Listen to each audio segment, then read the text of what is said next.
Hello વિદ્યાર્થી મિત્રો, સ્વાગત છે ઓજા ક્લાસીસ ચેનલમાં સ્વાગત છે. તો વિદ્યાર્થી મિત્રો, આપણે ધોરણ 10માં સામાજિક વિજ્ઞાનમાં સેક્શન બીના મોસ્ટ આઈએમપી પ્રશ્ન જોવા જઈ રહ્યા છે. તો વિદ્યાર્થી મિત્રો, સેક્શન બીના મોસ્ટ આઈએમપી પ્રશ્ન માટે તમારે સૌપ્રથમ તમારે શું કરવાનું છે? ચેનલને સબસ્ક્રાઈબ કરવાનું છે, બેલ નોટિફિકેશન પર ક્લિક કરવાનું છે અને વિડીયો લાઈક કરવાનો છે અને તમારા મિત્રો સાથે શેર કરવાનું છે. તો વિદ્યાર્થી મિત્રો, આપણે સેક્શન બી અને સેક્શન સીના મોસ્ટ આઈએમપી પ્રશ્ન જોવા જઈ રહ્યા છે. તો નીચેના પ્રશ્ન ટૂંકમાં જવાબ આપો. પ્રત્યેકના 2 ગુણ રહેશે. આમાં નિગ્રેટો પ્રજા વિશે ટૂંકમાં સમજૂતી આપો અથવા હબ્સી પ્રજા વિશે ટૂંકમાં માહિતી આપો તેમ પણ કહી શકે છે. પહેલું ચેપ્ટર છે, એમાંથી તમારે પ્રજા કરવાની રહેશે. રાઈટ. બીજો પ્રશ્ન છે, વારસો એટલે શું? પ્રાકૃતિક વારસા વિશે ટૂંકમાં સમજાવો. મોસ્ટ આઈએમપી પ્રશ્ન છે. તમારે વારસા એટલે પૂર્વજો તરફથી મળેલી ભેટ. પ્રાકૃતિક વારસો નદી, પર્વત, તળાવો છે, જમીનો છે, એના વિશે તમારે લખવાનું છે. પ્રાચીન ભારતમાં ચર્મ ઉદ્યોગોનું મહત્વ જણાવો. Most IMP. પછી છે, માટીકામ કલા વિશે ટૂંકમાં સમજ આપો. મોસ્ટ આઈએમપી ટૂંકનો. પાટણના પ્રાચીન સ્થાપત્ય વિશે માહિતી આપો. મોસ્ટ આઈએમપી છે. પર્યટન ઉદ્યોગોથી થતા લાભો જણાવો.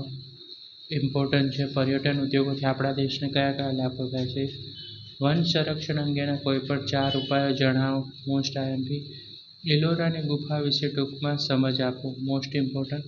વન્યજીવો વિનાશના કારણે આપો. મોસ્ટ આઈએમપી પ્રશ્ન. જમીન ધોવાણ અટકાવવાનો ઉપાય જણાવો. કઈ રીતે જમીન ધોવાણ અટકાવવા થાય છે?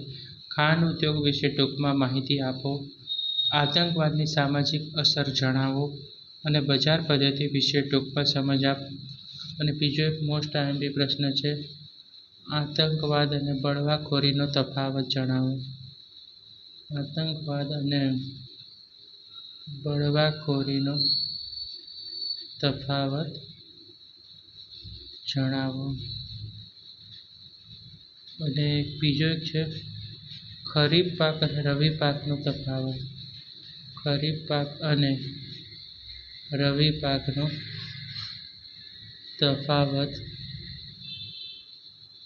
જણાવો. રાઈટ વિદ્યાર્થી મિત્રો, આટલા પ્રશ્નો કરજો. મોસ્ટ આઈએમપી છે. 15 પ્રશ્ન આપ્યા છે. રાઈટ. તો આ બધા પ્રશ્નો તમારે એક વખત વાંચી જશો તો આમાંથી તમને રાઈટ પૂછાવાની પૂરેપૂરી શક્યતા છે. મોસ્ટ આઈએમપી પ્રશ્ન છે. રાઈટ. હવે આપણે સેક્શન સીની વાત કરીએ છીએ. તો સેક્શન સીના પણ મોસ્ટ આઈએમપી પ્રશ્ન તમને આપવા જઈ રહ્યો છે. મોઢેરાના સૂર્ય મંદિર વિશે ટૂંકમાં લખો. મોસ્ટ ઇમ્પોર્ટન્ટ છે. રાઈટ. બોર્ડની એક્ઝામમાં ઘણીવાર પૂછાય છે મોઢેરાનું સૂર્ય મંદિર. પછી છે, પ્રાચીન યુગથી ભારત નગર આયોજનમાં નિપુણ રહ્યું છે. આ વાક્ય સાબિત કરો. પ્રાચીન વિદ્યાપીઠમાં નાલંદા વિદ્યાપીઠ અને પ્રાચીન વિદ્યાપીઠમાં વલ્લભી વિદ્યાપીઠ બંને મોસ્ટ આઈએમપી છે. પછી છે, સંકલ્પના સમજાવતા એક વાક્યમાં પૂછાય. રાષ્ટ્રીય સંસાધન છે, રાષ્ટ્રીય આવક છે, જમીન ધોવાણ છે. 3 કરી લેવાની. એક તો પૂછાવાની પૂરેપૂરી શક્યતા છે. અથવા તમને ચિત્ર જોઈને પણ કોઈ પ્રશ્ન પૂછે, જેમ કે સ્તૂપનું ચિત્ર આપે તો સ્તૂપ કયા રાજ્યનું છે? રાઈટ.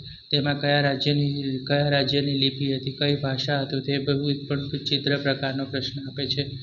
સમાજવાદી પદ્ધતિના લક્ષણો અને તેના લાભો જણાવો. બરાબર. સમાજવાદી છે, મિશ્ર અર્થતંત્ર છે. રાઈટ. પછી ખાનગીકરણ પદ્ધતિ, ખાનગીકરણના લાભો અને ગેરલાભો, એ બધા પ્રશ્નો તમારે વાંચી લેવાના રહેશે. ઉત્પાદનના સાધનો કેટલાક છે અને કયા કયા છે તે ટૂંકમાં સમજાવો. સંયુક્ત રાષ્ટ્ર સંઘ દ્વારા સંચાલિત વિશ્વ વેપાર સંગઠનના ધ્યેય અને કાર્ય જણાવો. મોસ્ટ આઈએમપી છે. WTO. રાઈટ. ઉત્પાદકો અને વેપારી દ્વારા ગ્રાહકોનું વિવિધ રીતે શોષણ થાય છે, કઈ રીતે થાય છે તે કારણ જણાવો. ઇમ્પોર્ટન્ટ છે અને 5 સ્ટાર કરી શકો છો. ભારતીય સરકાર દ્વારા મહિલા શોષણ અટકાવવા દ્વારા કયા પગલાં ભરવામાં આવ્યા છે? આતંકવાદ એક વૈશ્વિક સમસ્યા છે. આ વિશે વિધાન લખો. રાઈટ વિદ્યાર્થી મિત્રો. પછી તમારે ટૂંકનોંધમાં સેક્શન સીમાં તમારે કરવી હોય તો તમે પેલી પણ કરી શકો છો. પંડિત દીનદયાળ ઉપાધ્યાય યોજના છે, રાષ્ટ્રીય પેયજળ કાર્યક્રમ છે, રાઈટ. પ્રધાનમંત્રી ફસલ વીમા જય યોજના, મનરેગા કાર્યક્રમ એ પણ મોસ્ટ ઇમ્પોર્ટન્ટ ટોપ નોંધો છે વિદ્યાર્થી મિત્રો. પછી છે ગરીબી એટલે શું, ગરીબીના ઉદ્ભવના કારણો જણાવો, એ પણ તમારે મોસ્ટ ઇમ્પોર્ટન્ટ પ્રશ્ન છે. રાઈટ. પછી તમારે બેરોજગારી એટલે શું, બેરોજગારીના વિવિધ પ્રકાર જણાવો. રાઈટ. બેરોજગારી એટલે શું, બેરોજગારીના વિવિધ પ્રકારો જણાવો. બરાબર. રાઈટ. આ બધા મોસ્ટ આઈએમપી પ્રશ્ન હતા વિદ્યાર્થી મિત્રો. તો તમારે આટલા પ્રશ્નો મોસ્ટ આઈએમપી પ્રશ્ન છે તે તમારે કડકડાટ તૈયાર કરી લેવાના છે અને તમારું સામાજિક વિજ્ઞાનનું પેપર સારું જાય એવું તમને બેસ્ટ ઓફ લક. હવે આપણે નેક્સ્ટ વિડીયોમાં મળશું. ત્યાં સુધી હવે આપણે ચેનલને સબસ્ક્રાઈબ કરી લેજો અને કયો તમને ઇમ્પોર્ટન્ટ ટૉપિક લાગ્યો તો તેનું તમે કોમેન્ટ કરીને જણાવજો. ઓકે વિદ્યાર્થી મિત્રો.